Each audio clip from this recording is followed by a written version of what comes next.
Good afternoon. My name is Sherry Bailey. Today I did activity 6 on multiple intelligences. So learning styles differ from person to person, and sometimes people can have a combination of learning styles. Understanding these learning styles and how people learn is really important for all types of educators, including nurses. Understanding multiple intelligences is important because all people are different. The term multiple intelligences refers to the way that people learn. There are many different types of learning styles. Some people can relate to one or 1 to 2, 1, 2, 3, there's a big combination of all of them. In order to properly teach someone, a student, a nurse, anything like that, it is crucial for you to know that the way that they learn best. Some people may learn best spatially. Spatial learners have a preference for seeing images, pictures, and graphical representations.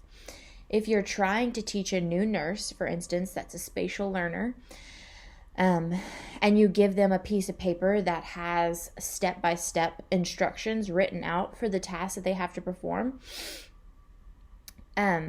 they may have difficulty understanding what exactly they have to do because that's not their preferred method of learning. However, if you were to give that same person step-by-step instructions that are represented as pictures, they might understand better and even excel in the task more. This is an example of why understanding the way people learn is so important. Using Gardner's multiple intelligences in your educating, you can improve new nurses' understanding of what you're teaching them. One of the first things I do whenever I'm precepting a new nurse is ask them how they learn best. Many people that I have precepted, including myself, learn best by example and by doing. So they want to see it and then they want to do it themselves. So using Gardner's multiple intelligences, I would refer to this as using both spatial and linguistic learning. An example of this would be when you first show someone how to do a task, you talk them through it. So like step by step, the whys of what you're doing. And then you have them perform the task themselves. One positive impact about using multiple intelligences is that you understand the way someone learns, so that way you can teach them more thoroughly. They'll understand it better if you know the way that they best learn. Like I just said, they're spatial learners. They don't want it written step-by-step instructions. They're not going to learn it best that way.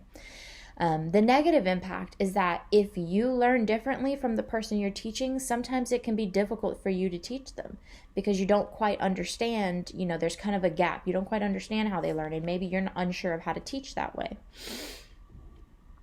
There are a few multiple intelligences that I would say that we run into most frequently in the nursing field: spatial, linguistic, interpersonal, and logical mathematic.